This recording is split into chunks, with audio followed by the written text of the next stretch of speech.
ಅದು ಅಲ್ಲದೆ ನನ್ನ ತಂಗಿ ಕೇಳೆ ಹೊನ್ನ ಮದರಂಗಿ, ಪ್ರತಿಯೊಂದು ಕ್ಷೇತ್ರದಲ್ಲೂ ಹೆಣ್ಣಿಗೆ ರಕ್ಷಣೆ ಇರಬೇಕು. ಹಾಗಂತ ನನ್ನಪ್ಪ ಸರ್ದಾರ ಕೊಡಿಸಿದ ಹಲವು ಸವಲತ್ತು, ಪ್ರತಿ ಕಾರ್ಖಾನೆಯಲ್ಲೂ ಪ್ರತ್ಯೇಕ ಶೌಚಾಲಯ, ಪ್ರತಿಯೊಂದು ಕೆಲಸಕ್ಕೂ ಸಮನಾದ ವೇತನ, ಹೆರಿಗೆ ರಜೆಯನ್ನು ತಪ್ಪದೇ ನೀಡಬೇಕು. ಹೆಣ್ಣು ಶಿಶು ಹತ್ಯೆ ಇನ್ನು ಮುಂದೆ ನಿಷಿದ್ಧ, ಹೆಣ್ಣಿನ ಶೋಷಣೆಗೆ ಜೈಲೇ ಶತಸಿದ್ಧ.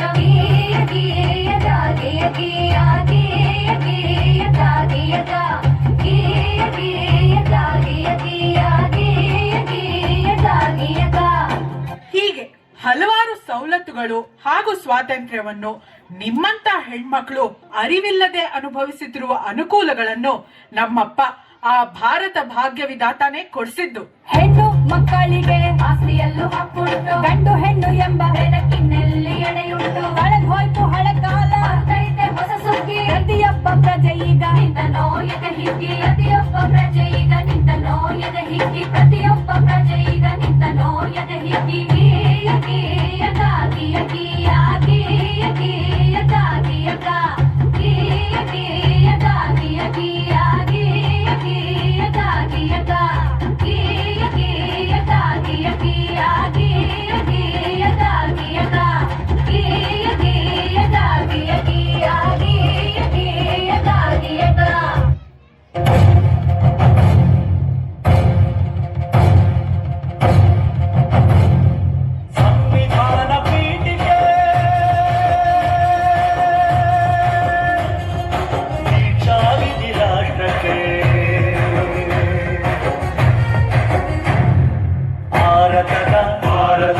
ಪ್ರಜೆಗಳಾದ ನಾವು ಭಾರತದ ಪ್ರಜೆಗಳಾದ ನಾವು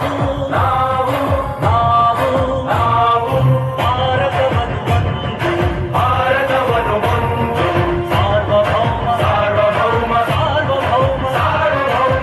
ಸಮಾಜವಾದಿ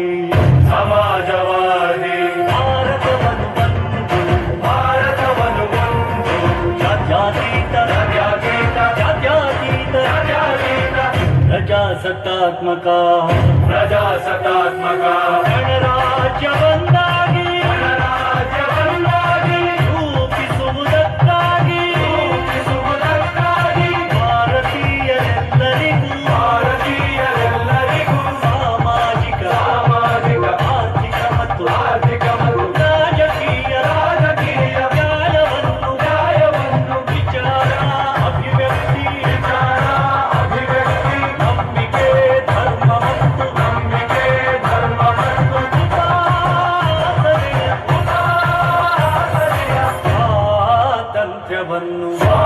ಸ್ವಾತಂತ್ರ್ಯವನ್ನು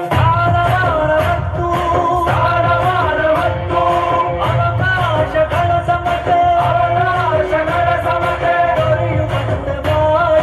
ದೊರೆಯುವಂತೆ ಮಾಡಲು ವ್ಯಕ್ತಿ ಗೌರವ ದೇಶದ ಏಕತೆ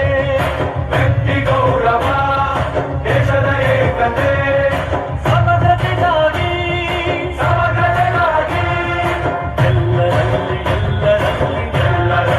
ಎಲ್ಲರಲ್ಲಿ ಭಾವವನ್ನು ಮೂಡಿಸುವುದಕ್ಕಾಗಿ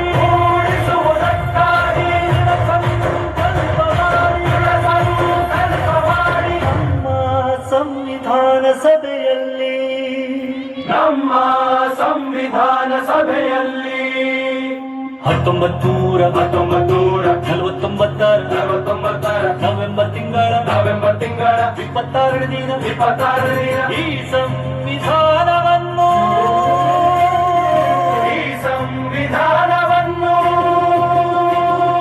ನಮಗೆ ನಾವೇ ಅರ್ಪಿಸಿಕೊಂಡು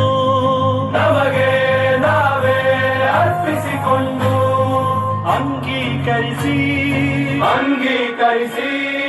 ಶಾಸನವಾಗಿ